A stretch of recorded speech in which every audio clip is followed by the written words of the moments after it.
My name is Gloria and I'm 15 years old. I'm the author of the Maradonia saga, and claimed by some to be the world's youngest novelist. By some, do you mean a set of reputable and legitimate sources, or do you mean your family and friends who were the only ones who have read your novel?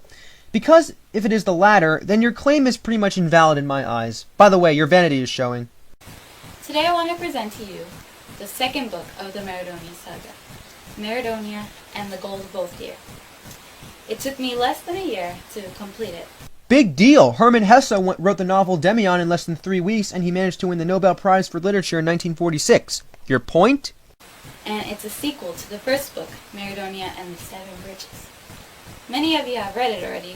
By many, do you mean a whole constituency of fans who have read the book and later declared to have enjoyed it? Or do you mean your family and friends who are the only ones to have read your novel? Because again, if it's the latter, then you can't categorize the amount of people who have read it under the word many, unless you want to be as pretentious as you are being right now.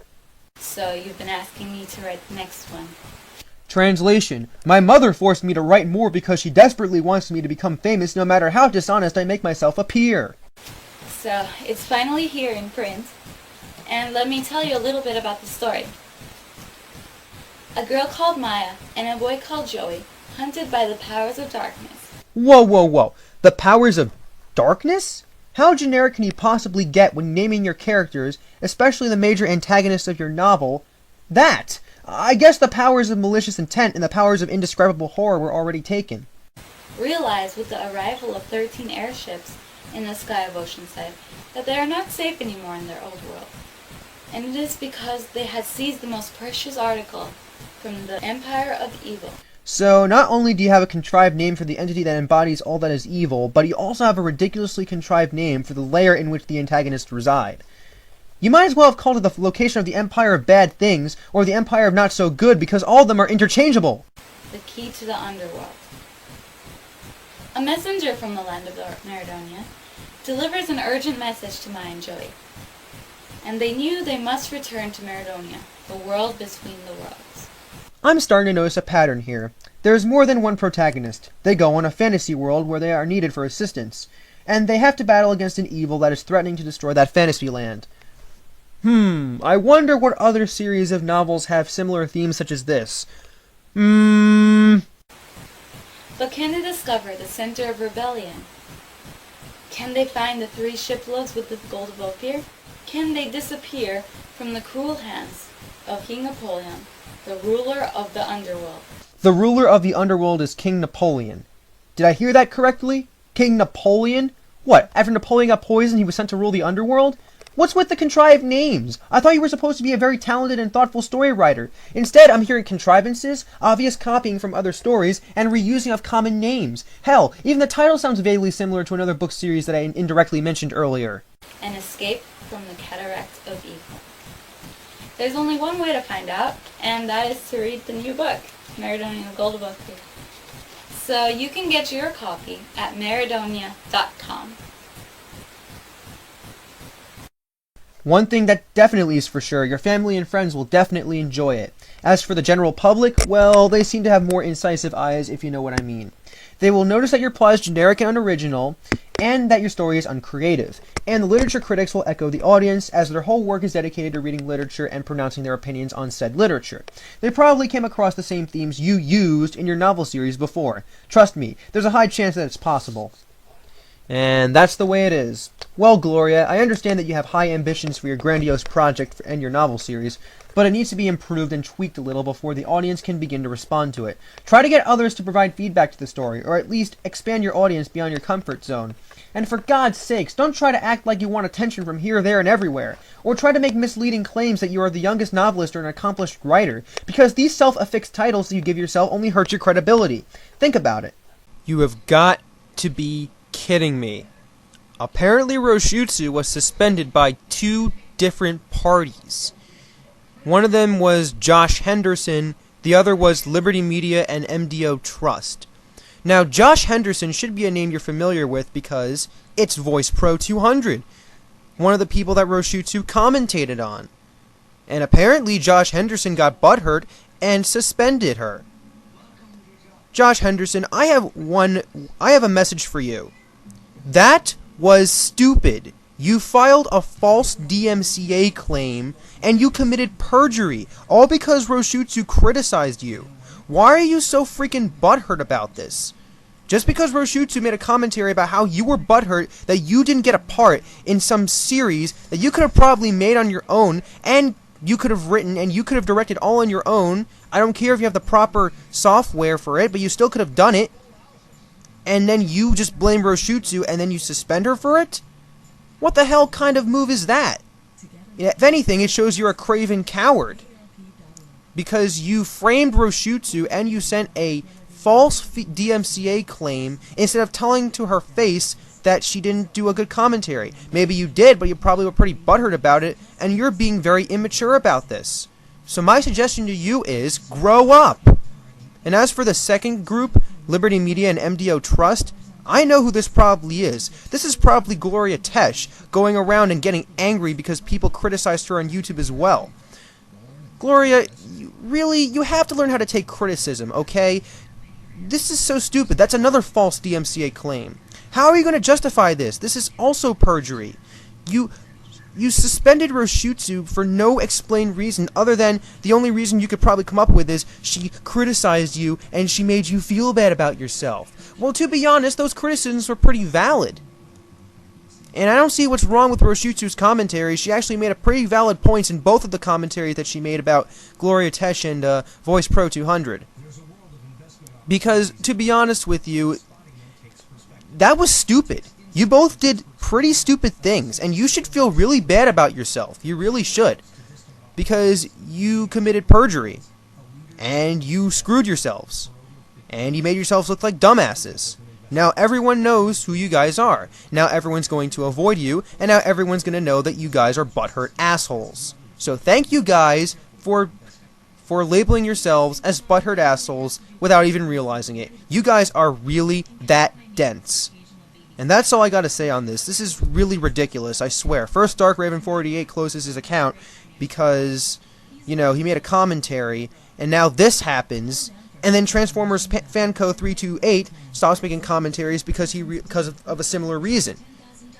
And this is like this is one of those stupid ass false DMCA terminations. I swear to God. I know I'm repeating myself a lot in this video, but really, what else can I say? This is so stupid. This is another example of how false DMCA claims somehow, work on YouTube. And, YouTube can't stop this because they filled out the goddamn form. These two parties somehow filled out whole forms on YouTube saying that under perjury, they found content that had either their material or they didn't like that. And they say copyright infringement. So Josh Henderson couldn't say copyright infringement because it was criticism. Criticism is under the Fair Use Clause. Section 107 of the 1976 Fair Use Clause says it perfectly. Wikipedia says it, okay? If Wikipedia says it, it has to have some semblance of truth. I'm just saying. So anyway, this is stupid. This is another example of how DMCA claims are abused on YouTube. And to be quite honest, guys, you really need to stop doing this. YouTube really needs to, try to control this sort of stuff on YouTube. And this is my response to this madness. Pinochimon, if you're watching this, let me just say that I am not doing this based on whim, but based on actual concern for your mental health. So if you consider actual concern enough grounds to flag down this baby, then I suppose you fail to understand good old America's Bill of Rights and Amendment 1 of the Constitution. Then again, since you despise our country so much, I would guess this is a self-imposed ignorance. Anyway, on with our feature presentation. Pinochimon. He is a weeaboo for all seasons. Aside from annoying several people in the commentary community, why is he a relevant subject for me? Well, I remember the guy who likes Pi 200 making a video on the guy, only to find out later that Pinochimon flagged it for bullying or whatever arbitrary reason he could conjure up to try to regain some modicum of reputation. This I find hilarious, so I asked myself, if Pinochimon is so vocal and forceful in the comments section of Pi's videos and channel comments, does he do the same exact thing on other videos? This question was summarily answered when Blistered Blood told me about Pinochimon around the same time as Pi, as he expressed his consternation with Pinochimon's ardent Japanophile ways and how he makes absurd claims about anime and manga. And these quite extremist views are usually articulated by long-winded, convoluted rants about how Japan is the ultimate utopia on Earth, and how the white man should be shortchanged, ignored, and forgotten, alongside the USA, which should capsize underneath its burden of greed. But that was not the end of it. I further made the assumption that Pinochimon not only did this to Pi and Blistered Blood, but also to other people via other videos on YouTube. And you know what? I was again correct in making this assumption. Because looking at his live feed, he is as transparent as ever. By looking at several of his comments, one can surmise that Pinochimon is, without a doubt, one of the more serious cases of Japanophilia, since he goes to great lengths to relate anything to anime and manga, even if the topic is so remote that the mere mentioning of Japan would confuse people to oblivion. Case in point, someone videotaped a child and posted it on YouTube. Usually these sort of videos are run-of-the-mill uploads that no one really pays attention to, unless you are a random user who likes looking at kids doing cute things or whatever. I personally would have no reason to watch such videos unless if that kid were related to me, because honestly, what is the point if there is other content available? However, apparently Pinochimon felt it was necessary to not only watch this video, but also relate the kid's actions back to his fervent and perpetual obsession with anime. How so? Well, let's check out the comment he left in the video, shall we? How old is Trevor? He looks to be about 4 years old. It's amazing how quickly kids grow up, especially these days. Also, he has blonde hair. Kinda weird for me to say that, but I always envy people with blonde hair. I always wanted blonde hair, never got that. I also envy people with Japanese hair, too. I would love to have both so I could do the visual K hairstyle, ... How hilarious that you envy blonde hair. I make this observation because later on I point out Pinochimon's apparent hatred for the United States. He hates the way we are greedy, that we have freedom, that our animation is horrid in comparison to the wonderfully wonderful world of Nippon, and not to mention that I guess we are the bourgeoisie who hated Japan and bombed them for the wrong reasons, even though 2,000 people died in the Pearl Harbor attacks. And you know, you like blonde hair, a characteristic of the Aryan race. Do the math, people. Pinochimon obviously suffers from some maladaptive issues. By the way, randomly mentioning anime hairstyles does not in any way relate to the kid or the video. That makes no sense, and it only serves to shove your strange fascination with anime into everyone's faces when they read it. It is no surprise that this particular comment was flagged for spam, just like any generic spam comment. Unless you're in the dark, Pinochimon, comments like these are tangential to the video, and offer nothing but annoyance and confusion to anyone reading it. Trying to relate fuck all to anime is a stretch of the mind, and without a doubt a ridiculous endeavor. It only serves to prove that you are so obsessed with anime that you cannot go one comment without mentioning it once. It really is tragic how you do not even realize that you do this and later reject the weeaboo label, even though you completely live up to that label by constantly referring to your faux utopia, Japan. Speaking of the dichotomy between anime and animation, Pinochimon over here clearly and overtly states that anime and cartoons are two distinct things. They are two separate entities altogether. Now, of course, one would jump to the conclusion that cartoons and anime is the same exact thing. Cartoons are the more general term for animation, whereas anime is the Japanese nuance of animation. However, since I want to prove this conclusion correct, I am going to consult several dictionaries. Dictionaries, I am sure, do not lie, unless we are in a nation that is reminiscent of Airstrip 1, though I'm sure you, Pinochimon, delude yourself into thinking that it is the case. First, let's read the exceptionally perceptive comment that Pinochimon left in regard to anime and animation. No, this is a cartoon. Anime and cartoons are different. Anime is not short for animation. Only a moron would think of that. Wait, I actually feel sorry for you. Here, let me go see if there's an opening at the group home for you to stay at, ... So apparently you're a fool if you think that Japanese anime is equivalent to animation. Now let's go to those dictionaries, shall we, and see what they have to say regarding anime. Merriam-Webster, a style of animation originating in Japan that is characterized by a stark, colorful graphics depicting vibrant characters and action-filled plots, often with fantastic or futuristic themes. Encyclopedia Britannica. Anime, style of animation popular in Japanese films. Early anime films were intended primarily for the Japanese market and as such employed many cultural references unique to Japan. For example, the large eyes of anime characters are commonly perceived in Japan as multifaceted windows to the soul. Much of the genre is aimed at children, but anime films are sometimes marketed by adult themes and subject matter. Dictionary.com. a Japanese style of motion picture animation characterized by highly stylized, colorful art, futuristic settings, violence, and sexuality. Oxford Dictionaries. Japanese movie and television animation, often having a science fiction theme and sometimes including violent or explicitly sexual material. Compare with manga. Longman Dictionary of Contemporary English. Japanese cartoons and computer animation, pictures, films, etc. produced using a computer. And finally, Macmillan, a type of Japanese animated film that often shows a lot of violence or sex. Do I really need to continue spouting the same definition over and over and over again till you understand, Pinochimon, that anime is equivalent to animation? The word animation is in all these iterations of the definition of anime. Mind you, we went through 6 separate sources to figure this out, and I'm sure 6 well-respected and reputable sources are not going to deliberately spout out the wrong definition just to deceive. By the way, you just called all of these dictionaries morons. Congratulations, Pinochimon, you fell for another delusion of yours that ultimately distorts the truth. I hope you are happy living with a false statement. This is incontrovertible and irrefutable evidence to suggest that anime is without a doubt a subset of animation. And if you question the dictionary, then I have no hope for your position, and the most you can come up with as a counter-argument is that the 6 dictionaries are all lying to you, which is highly uncanny and improbable. You have nothing to stand on in that respect. Now that I deconstructed that delusion of his, it's time to turn to one of Pinochimon's more salient characteristics, his unwavering loyalty for good old Japan. Let's read a comment where he openly declares his subservience to this grand old country.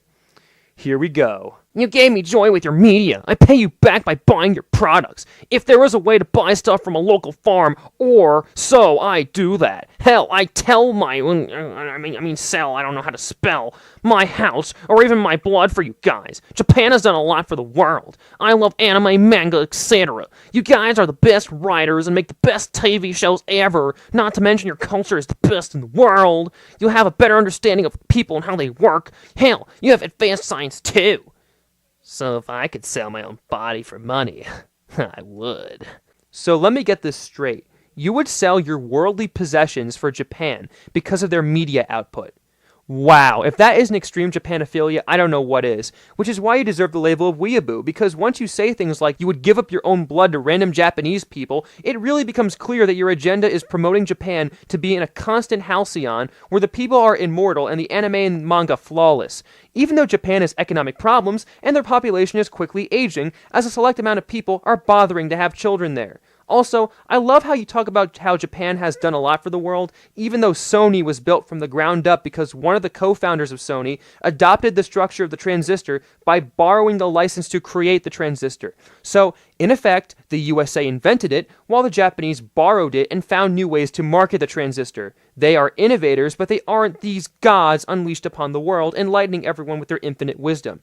It's true, Japan has done quite a lot of things, such as contributing to literature and genetics. However, so did the US with its invention of the light bulb, the modern novel, the modern refrigerator, pragmatism, and information theory. And Japan would not have begun trading with the West if it weren't for the efforts of a US Navy Commodore by the name of Matthew Perry. So our knowledge of Japan stems from USA intervention. If it were not for the same nation that you are making seditious remarks about, we would not even have started trade with Japan. So thank your lucky 50 American stars that we actually give a hoot about other people back in the day. Also, selling your own body for money. Wow, you are such a whore. Excuse me. I mean, a materialistic and backwards thinking idiot. First of all, how would you get the money if you already sold your damn body? Is your imaginary soul going to receive a rebate or what? Besides, who would you sell your body to? Japanese medical schools? I'm sorry, but your motivations for doing this and saying such things are so vague and questionable that it forces me to question your composure and the state it is in. Even if you brought Pinochimon to a high school reunion, he would relate his experiences in the past back to his oh-so-ostensible passion for Japan. Don't believe me? This comment proves otherwise. Shelton High School, which means that back in 2006 I could have stumbled into you. I live in Shelton, which hasn't changed at all.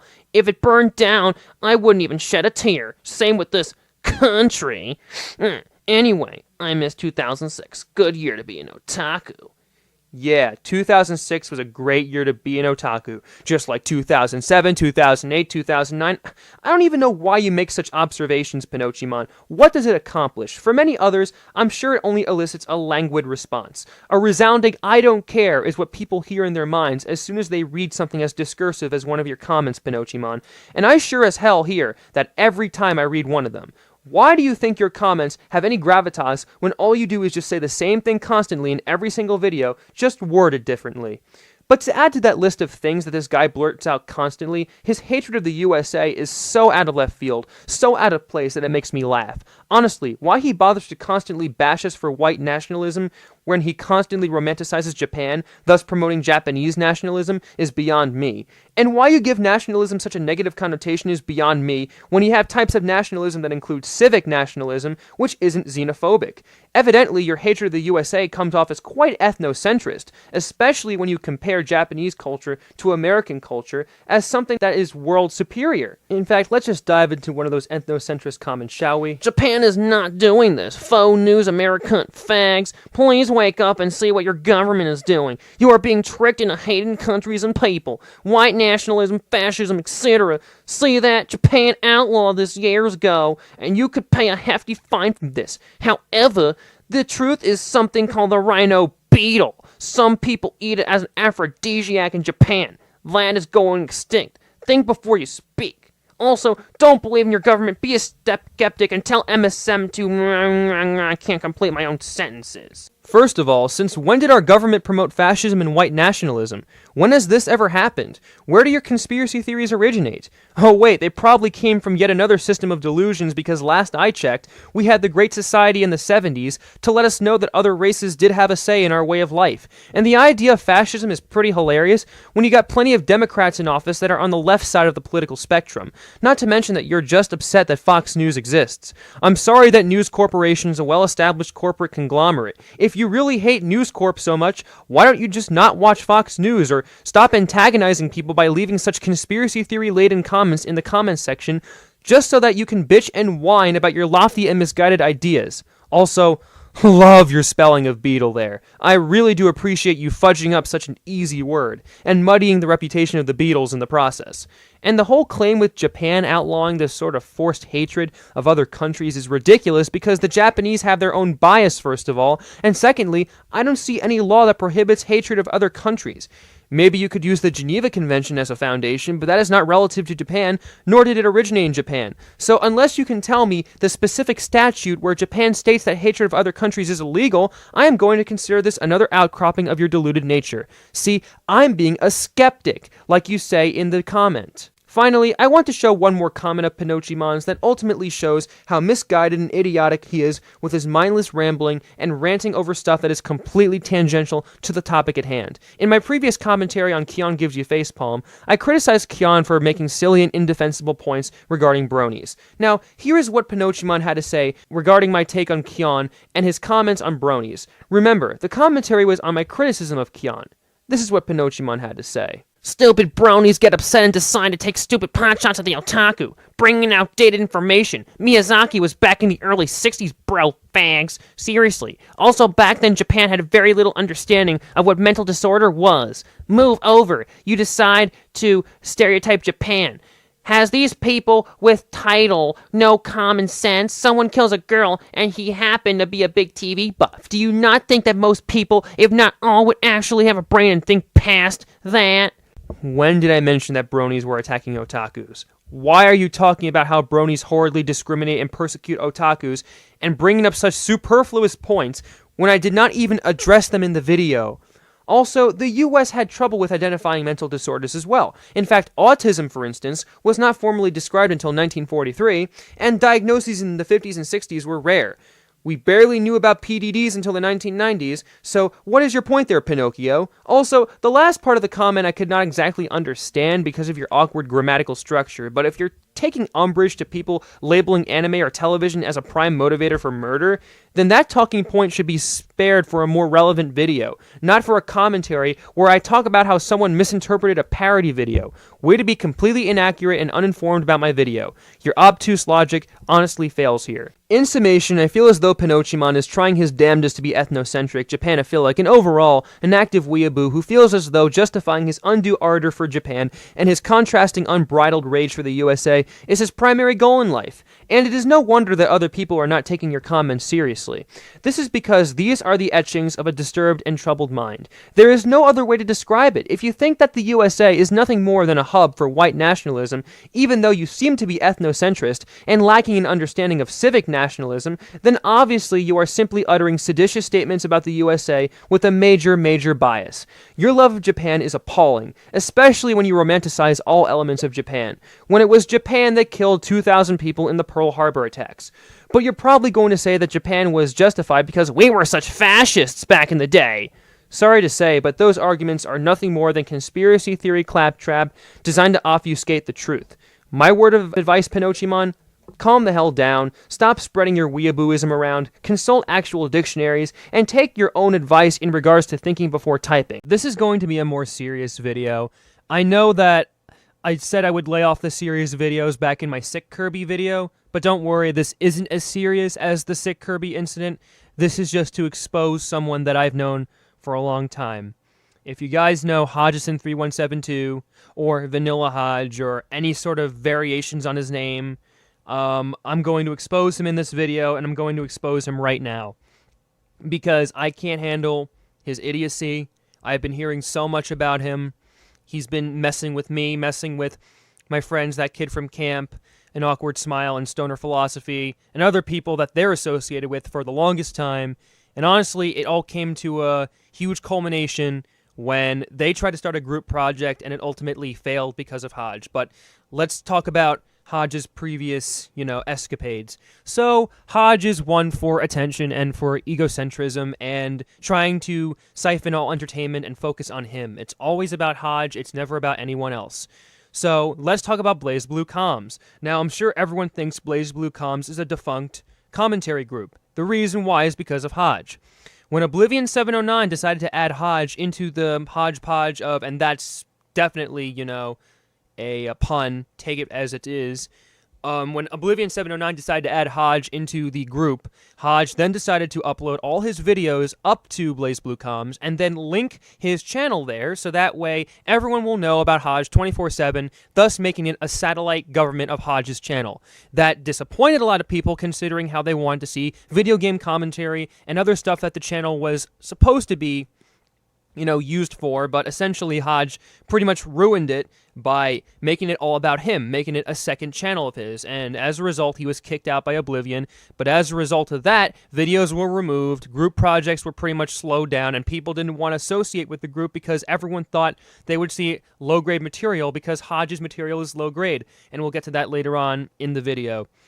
So, after that, Geek came along. We all know what happened with the whole Geek situation. He also screwed it up, but really it was Hodge that took the first shot, if you will, and killed the elephant, which was BlazBlue. That's why it's now a defunct organization, and that's why Sean Giggs and Justin Elam, who is An Awkward Smile, moved to NMC, which is also defunct because of other reasons that indirectly involved Hodge, but for the most part, they decided to just leave it. Usually they're frenetic and haphazard with that stuff, I will admit, but I mean, they're cool cats anyway, except for Hodge.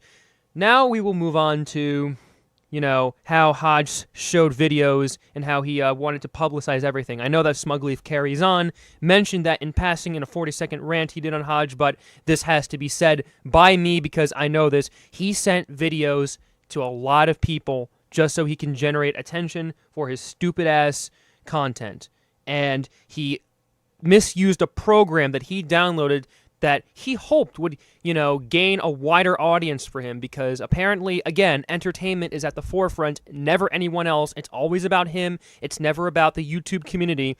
So I understand that the whole NIGS tags, the true NIGS tags, or the or these special kids tags, or whatever, that kid from camp or Gigs calls them. Truthfully, I don't really agree with them, but that's for another time.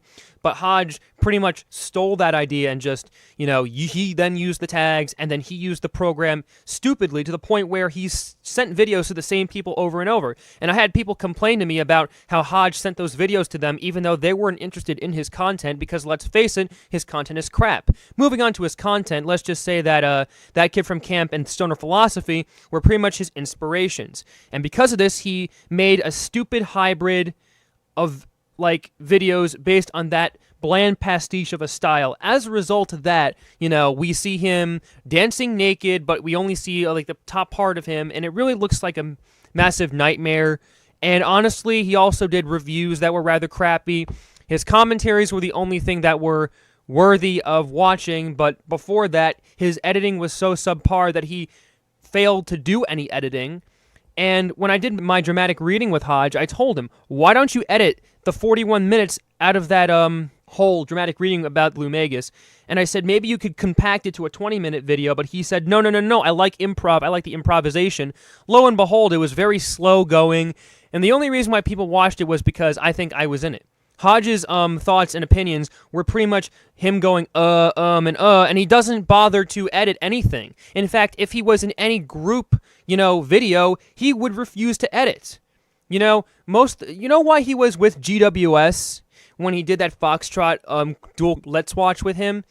Because he didn't want to edit anything, and he barely did. And then suddenly he gets the hint after 50 people tell him to edit. And when he does, he sounds like a jump-cutting asshole. Tubers93 exposed him for that because he sounded like a stupid YouTube partner. By the way, he had high aspirations for ending up on Machinima, when really his content was so low grade that I have no idea how he would make the grand leap forward from lonely YouTube channel which got 2 strikes to huge YouTube partner overnight. I don't know how you can connect the two. I honestly don't know how you can just jump from one to another just like that. Like, he expects like the fame to just come to him rather than actually putting the effort in to make solid entertainment. He just expects all the fame to just walk to his door, knock on it, and just come in and just rape him, as it were. And I'm sorry for using such terrible, imagery, but this really legitimately got me angry. I hate it when people are that self-centered to the point where they overestimate their abilities to do things and underestimate what people think about them. And as a result, they think it's all about them. It's their show.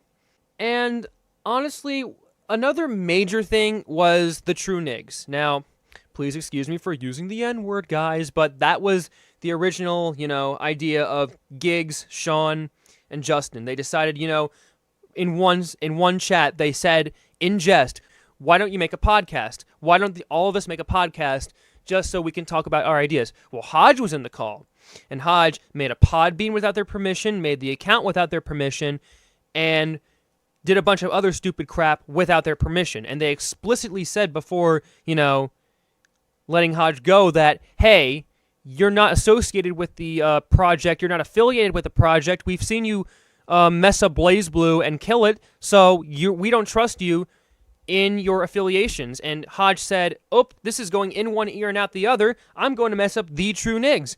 So he did that, he made the account without their permission, and that pretty much almost bombed, but if it weren't for the three of them actually deciding to put the effort in to make a new account, that would have been set. But then Hodge almost sabotaged that account too, given that he logged in without their permission.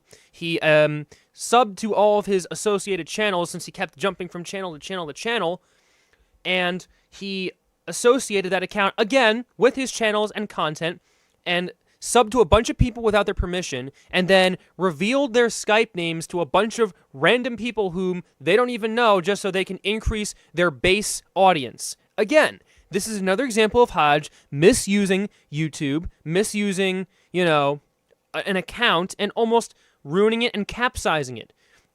And of course, when they confront Hodge about it, he's always making excuses going, oh, well, I'm sorry about this, but at least this didn't happen, always making excuses, and of course, never listening to what anyone has to say. And honestly, that's just ridiculous that you have to, restate this 70 different times before he gets it. He's like a lost cause. He's as stubborn as other people we've seen in the commentary community that we just beat to death. He's that stubborn. He's that hard-headed. And honestly, I just don't know how, he really expects people to accept him based on these parameters alone. And he jumped from account to account. And I remember one time he just made an account to make, videos of him showing his face and doing stupid, awkward crap. And I think the only reason why he did that was because I had a stint with doing, live stream videos, but eventually that got old for me. But then he started doing them, and then, jumped on the whole issue with Fanfic Critic. He said that he wanted to be relevant. And honestly, while that may have given him a slight relevance, he was so desperate for relevance. He kept telling me every day, I hope I become relevant. I hope I become relevant after, the whole hiatus. I hope I become relevant. My relevance is increasing. I'm such an epic troll XD. It's like, you're so desperate. You're so freaking, self-centered to the point where you just want your name to be just, spread by the whole community. It's not a wonder that people are irritated by the likes of you, Hodge, because all you do is whine, ask about relevancy, and destroy group projects. By the way, he made a whole account based on being bored. When Sean, that kid from camp who is very irrational, but at the same time hilarious, he was all, hey, Justin Elam, I want you to spread your ass. And, he usually says silly things like that, and, that's Sean for you. That's how he is, but, he's original. He doesn't steal from other people. So, Hodge one day decides to make an account and says, hey, I made an account called Spread Your Ass Elam, and everyone was looking at him going, why did you do that? And he was like, because I was bored. It's like, what use do you have for that channel, Hodge? What use do you have for that? Were you trying to make a half-assed excuse to make yourself look funny? Because if that were the case, you get an F-, because all you did was annoy everyone and made an alternate account for no reason. And then the biggest thing that really angered me, aside from the True Nigs incident and aside from just talking about relevancy with me all the time and just waxing, I want to be famous, I want to be this, I want to do everything, I want to be a YouTube partner one day. Aside from all that self-centered bullcrap, he hated being doxxed. The reason why I thought that was annoying was because he recorded a Skype call without Sean's, Giggs, and Justin's permission. And then what happened was he uploaded it to YouTube without anyone's permission, and he revealed Sean's name. Now, when I did my dramatic reading with Hodge, Sean, and Rainbow Dash back a long time ago when we were discussing meta, I actually tried to conceal docs that Sean dropped because I wanted to be, prudent, but he didn't. He revealed Sean's full name for everyone to hear and see. And as a result of that, Sean was almost doxxed. Sean was put in danger. So Hodge is so upset that he was doxxed. And back in the days when combusting herpes was actually relevant, one of the members, we shall call him Aaron, he despised Hodge for similar reasons to mine and to other people that were in NMC. And he said, Hodge, you deserved being doxxed because all you did was act like an idiot. And, you left your full name out for everyone to see. And honestly, when you got doxxed, it was partially your fault. And you know what? When I talked about doxing in my Sick Kirby rant, I did give Hodge a little bit of slack for revealing his full name. But, again, as I will restate, that was his choice. And he just got himself doxxed for those reasons alone. He didn't even try to change his name. His last name was his username, for crying out loud. I mean, it's like what happened with TFC when he revealed his last name on his YouTube because someone called him. It's really simple and elementary, but he didn't understand this. And so he hated Aaron and had a grudge for Aaron this whole time. Oh no, Aaron is the bad guy, even though I revealed my name to the point where anyone can dox me. And I'm sure those doxers, Blazing Mosquito, definitely had too much time in their hands, but Hodge enabled them.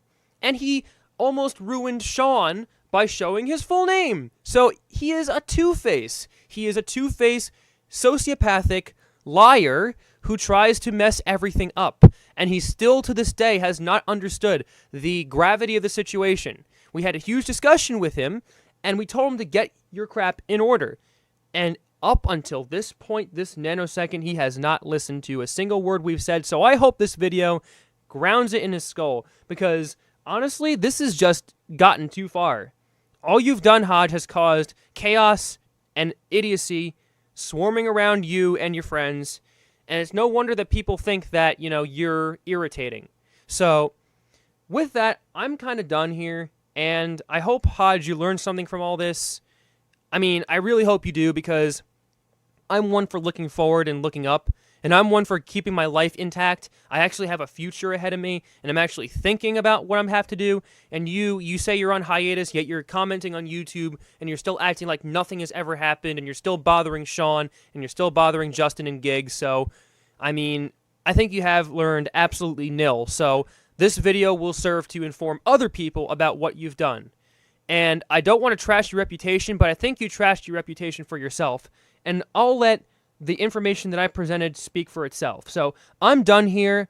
If the rant's long, my apologies, but that's all I have to say. I'm done. This one was actually inspired by two users, Sonic the Jackrabbit aka Patch93 and Multi-Anime-Fan89, and they both share my opinions about illogical Disney crossovers. I'm a big fan of Disney myself. I've seen most of the classic Disney movies and everything, from Lady and the Tramp to Tarzan to Lion King to Toy Story to Oliver and Company and so forth. And I am definitely more than aware that Disney has a huge fan base, since Disney's movies span generations and yet are still timeless. However, like Midnight Prime said in her most recent video, fan bases generally consist of both rational, sensible people, as well as inane, ridiculous, annoying, pathetic, and imbecilic people who take things way too far and way too seriously. One of the main customs of Disney fans who just seem to place Disney on a ridiculously huge pedestal is random, illogical crossovers between other characters and even other shows. Sometimes the pairings are within movie franchises, other times they are the most arbitrary couple pairings I have ever heard since the stupid-ass Sonic couples pairings I've heard when I was a major Sonic fan. You think Ruse and Tails was bad? What about Kiara and Todd? You heard me, ladies and gentlemen. Someone had the audacity and spent more than 1 iota of their thought processes, all the while destroying what little amount of brain cells they have stored away in their crazy-ass minds, contemplating that Kiara, one of the main protagonists of The Lion King 2, should be paired up with Todd from The Fox and the Hound, which, may I add, was made more than 15 years earlier. And if you think that was pretty abysmal, then listen to some other crossovers that made me incredulous if there was actual sanity in these fantards. Okay. Charlie from All Dogs Go to Heaven paired with Duchess from The Aristocrats. You heard me correctly. Another example of a crossover that involves two movies separated by decades in terms of release date, and yet some idiot decided that these two are a legitimate couple. What the freaking hell is this garbage? Oh, I'm not done yet. Another user paired Duchess from The Aristocrats with Oliver from Oliver and Company. So, apparently, Duchess is a cougar, even though she's a cat, and Oliver is this young kitten or whatever. So that doesn't make any shred of goddamn sense unless if you're really that perverted to even think about this. What is this? The Graduate? Duchess is Mrs. Robinson and Oliver's Rain Man? No! What the hell? And it just all goes downhill from here. Someone paired 3 characters, Angel, Buster, and Balto, and someone else paired Kiara with Balto and Todd. And here's the funniest one I come across yet. Duchess and Lady from Lady and the Tramp. I'm not a homophobe, but seriously, what is the rationale behind this stupid-ass couple pairing?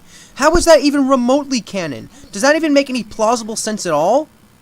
I don't even know. I just don't know what runs through the minds of these Disney fantards. Apparently, the users try to hide behind under this excuse that this is the custom of animash, or mixing 2 characters from animated movies and declaring them as a couple, without any rhyme or reason to back it up or any storyline to actually describe why this couple pairing is legitimate. To you fantards, I ask you this very simple question. What is the point of these couple pairings, and what is the point of your goddamn videos that you publicize on YouTube? Is it really that necessary, putting 2 distinct characters together for no discernible reason except that you felt they fit together? People like Tuner14, who is on DeviantArt, seems to obsess over these characters to no end and just think to themselves, "These 2 characters go great together," or "These characters are so hot that I must be in a relationship with them." While I'm on the subject, self-inserts into your fucked up fanfictions about Lion King or Robin Hood, especially when they are heavily perverted in nature, is really screwed up, and you should get your heads checked as soon as humanly possible. Sin Dragon is a prime example of this asshattery. As the fanfic critic demonstrated, Sin Dragon is a major fantard that fantasizes about screwing Nala, even though that directly opposes canon and reveals his true colors as a raging zoophile who gets a contact high off of bestiality. And thus, he is part of the fantardism that Disney and other cartoon franchises seem to have. And a terrible consequence of this fantardism is, you guessed it, those stupid-ass Disney couples from 2 disparate movies that are considered cute by the user who created them, and thus they feel that they contributed in a positive way to advocating the Disney franchise and being a fan of it. Okay, you know what, since they place themselves on a higher pedestal than the one for the Statue of Liberty with the couple pairings, I can demonstrate to you all how easily it is to create one of these couples so that you can be just as great or half-witted as they are.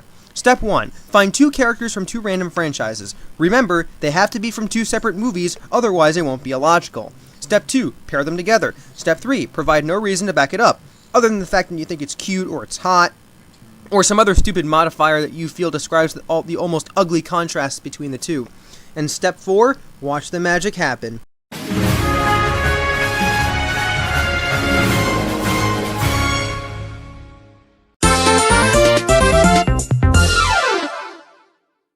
By that I mean, watch how many people are freaked out by your couple pairings and see the criticism you get out of this. And I wouldn't be surprised if you got angry by those comments and stated that you don't take any negative criticism, because really, you guys take this stuff way too seriously.